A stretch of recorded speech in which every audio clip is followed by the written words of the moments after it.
Hello, friends, and welcome to another episode of Lessons for Life.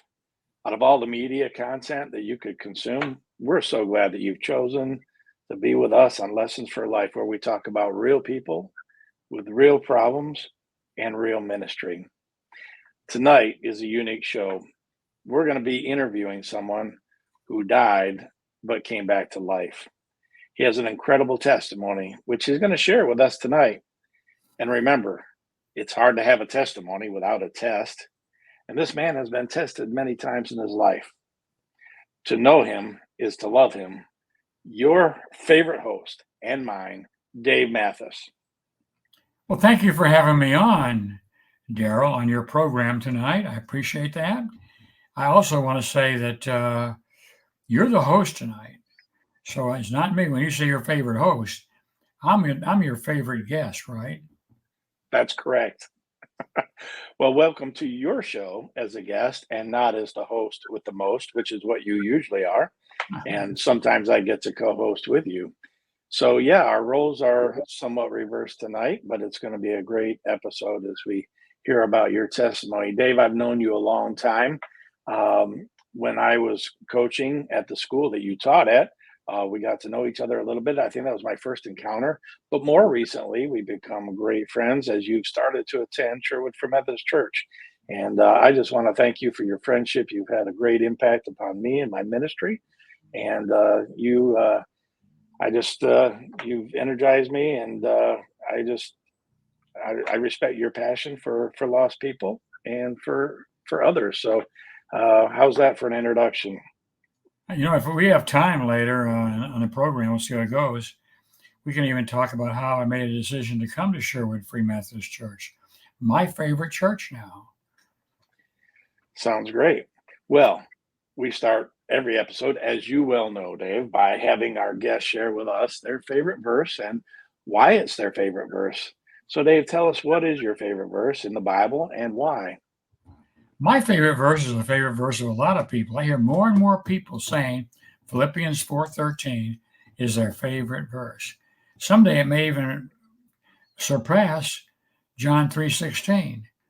I can do all things through Christ who strengthens me. I couldn't be sitting right here in this chair tonight giving my testimony if it wasn't through Jesus Christ. And you'll see that as Daryl takes me through my testimony. Indeed, indeed, and what a testimony it is. Well, one we're gonna start in the beginning. We're gonna start in the beginning of Dave's life. You know, one of the best gifts that we can give to our children and grandchildren is a godly heritage. And really, if you have parents and grandparents who were like solid Christians, it can really set the foundation for one's spiritual life. And I know that you had parents and grandparents who impacted yours. You had a godly heritage. So please share a little bit about how they impacted your life. Well, let's start here that I grew up in a Christian family. That's my mother. Her name is Betty. And my dad's name was Lou. And kind of interesting story about him. He was a drug salesman. Now, not the kind of drugs, like street drugs. He worked for a pharmaceutical company. So that's me at probably around 2 or 3 years old. There I am, a little older. And I think we have I had a grandmother. And this is going to be a very interesting story for you when we get deeper into my testimony. Okay. We'll come. My grandmother predicted when I was 5 years old that I would be a minister. Here's a note she put in a book that she gave me, a large Bible that was used in most churches. On my birthday, have a happy birthday, dear boy. I had you on your 5th birthday once and had a party on the lawn.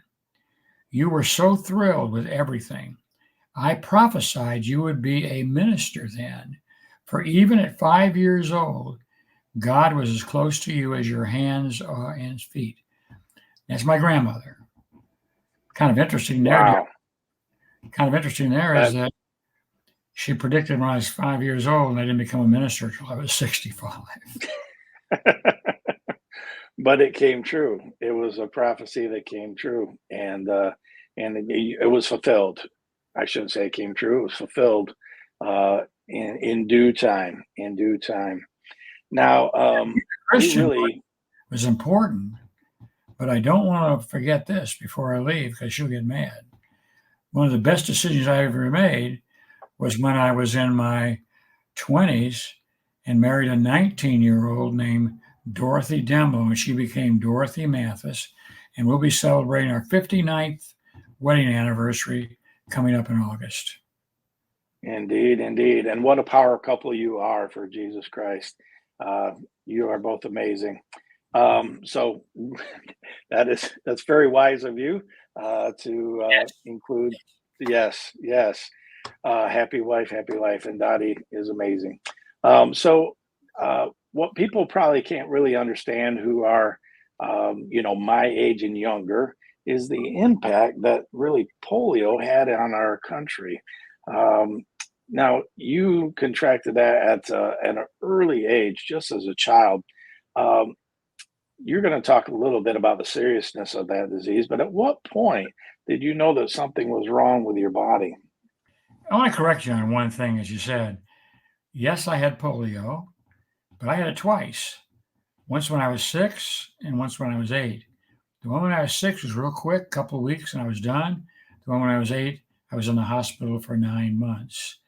Yes, polio was scary. I was only 8 years old. I was playing kick the can, and all of a sudden I got sick suddenly. So sick that my parents took me to the hospital, where I remained for 9 months. Polio took a lot of lives. There are even things called polio wards, where as you began to deteriorate, your body deteriorated, you ended up having to be in something called an iron lung. Okay, so tell us a little bit about that. I mean, you talk about the deterioration, but how did the disease start to affect your body? Your body gradually deteriorates, and it would start at the feet and work all the way up to the arms. And in my Mhm, case, it worked all the way up to the only thing that worked were my eyes. That big tank you're looking at, the iron mhm. lung, is where they put you inside and it pressed on your lungs like artificial respiration to help you breathe. And that's me Wow, actually in the iron lung. wow. And so, in order to communicate, all you had to communicate was with your eyes. Is that right? How did you do that? It's kind of interesting. All I'm thinking of is one story where it actually affected you. Have you ever had an itch in your head and it gets worse and worse and you got to itch it? Have you ever had that at all, Daryl? Oh yeah, I think everybody has. What would it be like if you got an itch up here and you couldn't move to scratch it and you couldn't talk? How would you tell somebody you had an itch? Uh, I don't know. Well, at 8 years old, they had me have a signal because that's the only thing I could do. I wanted medicine or water. Was I don't remember what it was, but you blinked. It might have been one for yes and two for no. And so when I was in pain with that itch, they went through my whole body and asked, "Is it here? Is it here? Is it here?" And they pointed to my head, and I said yes.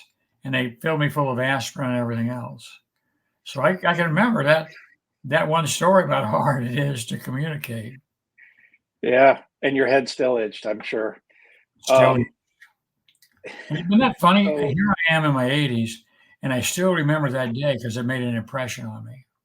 Well, I can just tell you that if that was to me, it would be insufferable. Like when you have a scratch, you just want it itched, and not to be able to communicate that at all. Yeah, because in the iron lung, you were just all that was sticking out was your head, and you couldn't move your lower body at all either. So The only thing now, were my eyes. From here on down, I was paralyzed. yes, yes. Now, siblings are an amazing thing, but you even had a crisis with your brother when you were in the hospital, didn't you? Yeah, this is before I was in the iron lung and my feet were totally paralyzed.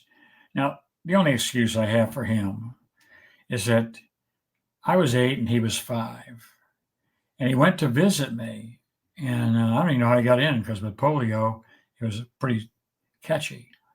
And he had a pong pad. Remember that little pong ball on the paddle? He went bang, bang, Yep. bang with.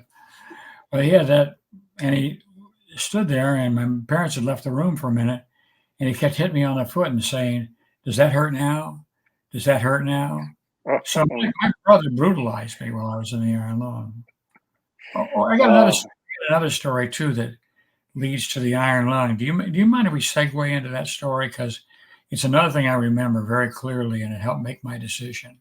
Can I share yeah, that? jump in. Yeah, jump in. Because you always have people that influence you to go into the ministry. And this lady got fired over it because she didn't really influence me. She walked in and told me that I was going to die when nobody had told me I was going to die, and I'm 8 years old. That affected me so much that I didn't know God like I know him now, but I promised God if he let me live, I would serve him in the ministry. And Mm. I did. It was a long time before I finally did it. I was 8 then, and I was 65 when I went into ministry. But I thought he had a plan for my life. He strengthened me for it, and I ended up going into ministry just like I promised him.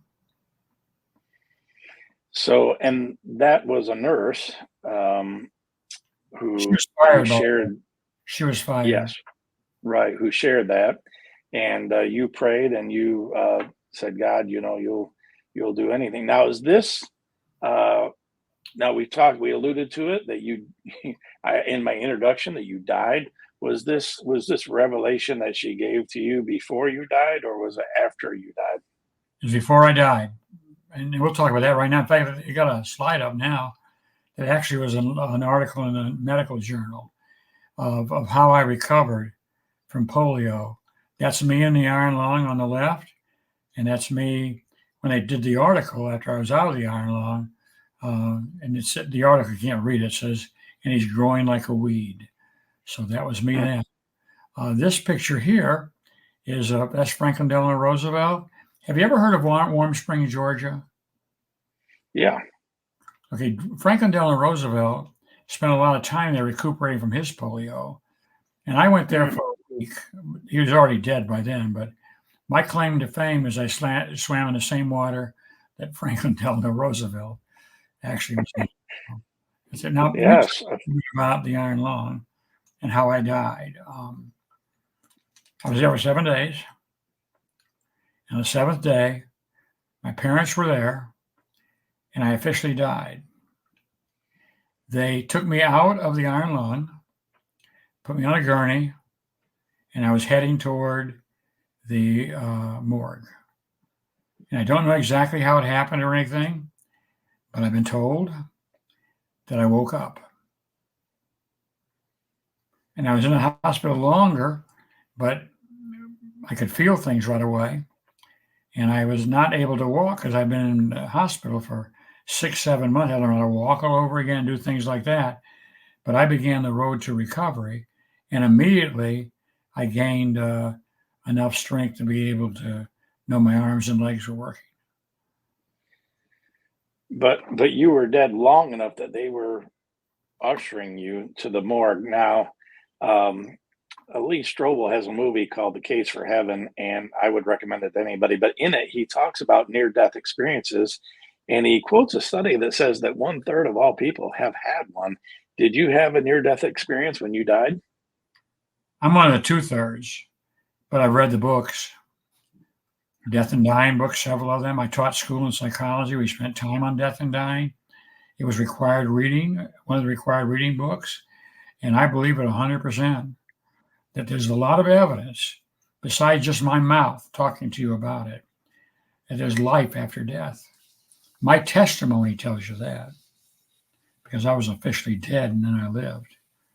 If you don't believe that, pick up this book of 1/3 of the people that actually see heaven's gate as a miracle, and then ask yourself, if you're a betting man, am I going to believe in Jesus Christ with all my heart, soul, and mind, or am I going to take a gamble that the Bible is true and I'm going to end up in hell?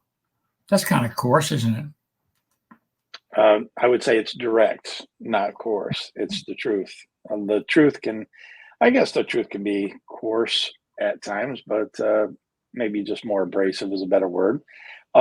So this is amazing. You were in the iron lung for 7 days. You die. You come back to life. You start breathing. You start feeling things, and you have rehabilitate. Was there any medical explanation that was given? I mean, we believe that it was a miracle, but did the medical field have any kind of explanation for this? Now I'm 8 years old, and if they told me, I wouldn't have it wouldn't have registered. I just knew I was alive. And my parents um, may have been told, but they never told me.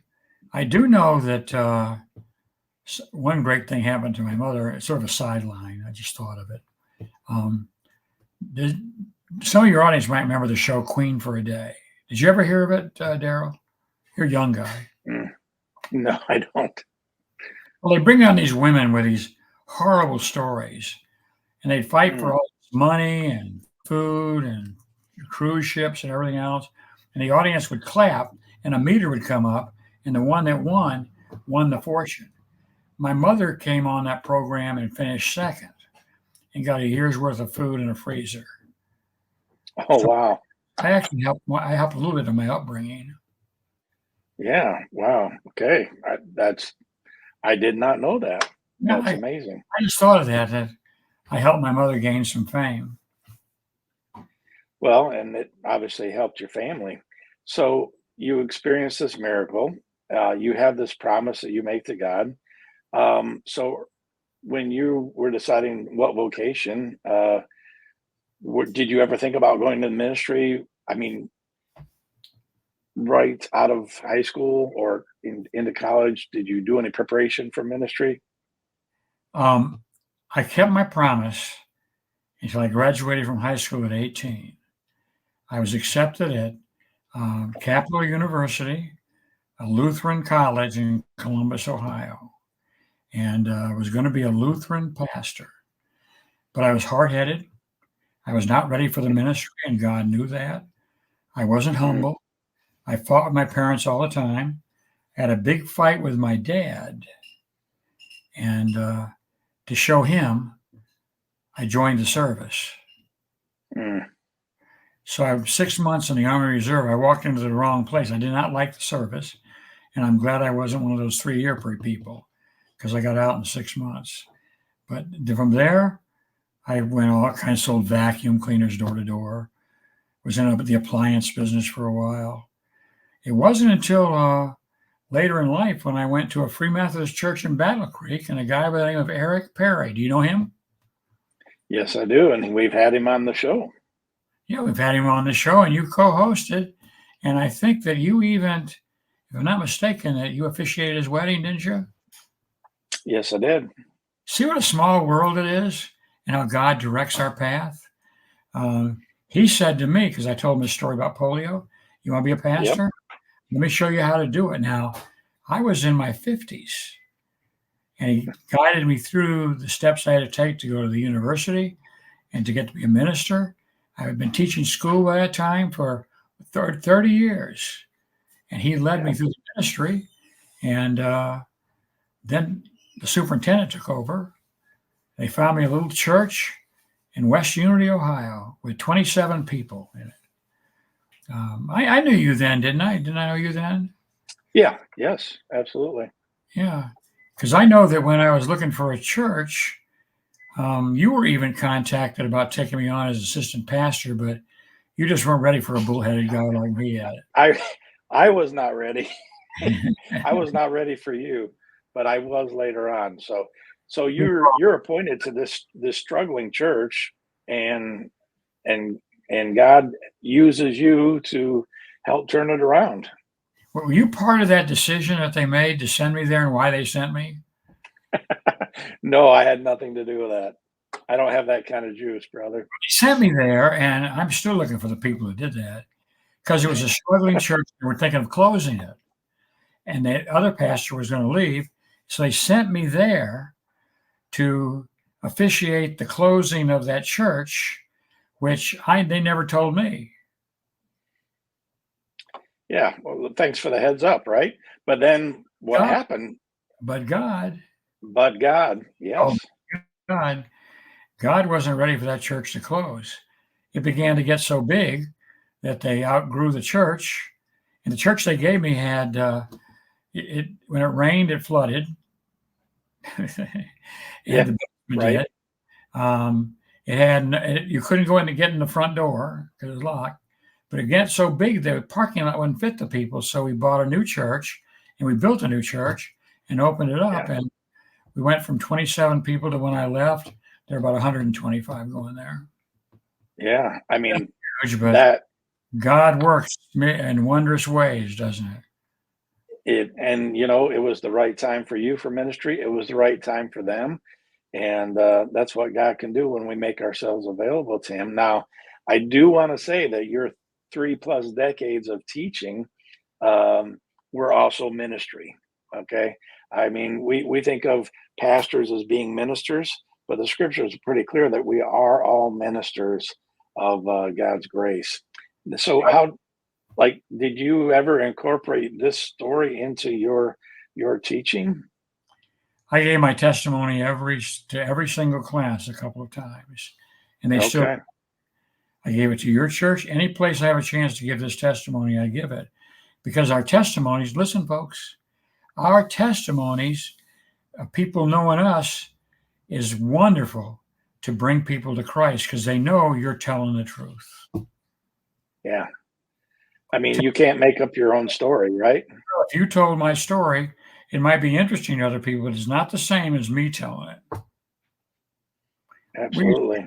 calls every week at Living Hope. And if I went home, I'd ask for their testimony, what they knew, and then ask if they'd mind if I tell mine. And I tell my testimony to everybody. And many people, we had 20, 30 people a year accept Jesus Christ on house calls. So You that don't have to know the Bible or anything to tell your testimony. right, right. Yeah, and you already know you already know your story, right? You don't have to memorize it. You already know your own story. That's one of I'm the gonna best ways to witness. I'm gonna switch chairs. I'm gonna go back to being host for a second. And I'm gonna ask you, as we get down to our last 3 or 4 minutes of the program, to take everything I've said and turn it into a reason why people should accept Jesus Christ or strengthen their faith, even if they were just watching this program tonight. What have we learned from this to tell people that Christ is real, and if you want to go to heaven, you got to believe in Him with all your heart, mind, and soul. I'll let you do that and see how well I taught. Well, I would agree with you. We don't convince many people into the kingdom, but we can tell our story. And so, believing in Jesus is very simple. You just accept that what He did for you on the cross by taking your sin is is a full and sufficient atonement for your sins. He's paying a debt that you can't pay. There's not enough good things you can do to earn God's grace and His forgiveness. It's a free gift of God. All you have to do is accept it and receive it, and He will forgive you. He will come into your life, and your life will never be the same. John 10:10 says that you will have an abundant life. And that's the kind of life that you were meant to live. And all you got to do is give your life to Christ. As we get ready to close, my life is living proof that Christ lives in me. Look at all the things I went through.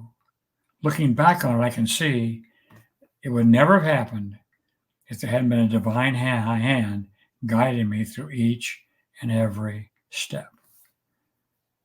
You know, I was going to say what a great time we had tonight, but you're the host. You got to say that. You don't Well, have what a great time we had. You got to thank It is me on your program, I guess. thank you for having being on the show, Dave. And your story is incredible. I mean, the note that you read from your grandmother who prophesied when you were 5, and then the story of you just going through life and living for him faithfully and teaching and being a leader, a lay leader in the church, so significant in your ministry. And then when you retire from teaching, you take over this church, and God uses you to turn it around. It's just an amazing story, and thank you for sharing it with us. And I think that from now on, uh, as people tune into Lessons for Life, they're gonna they're gonna see things in a different light, just as I see things in a different light with you. In fact, um, during COVID, you were very strong about vaccines, and I didn't understand that until I understood your story because of polio. And so I think our audience is just going to have an even greater appreciation for future episodes And with you at the helm. that, we're going to say good night. Say good All night, Derek. right. Good night. Good night.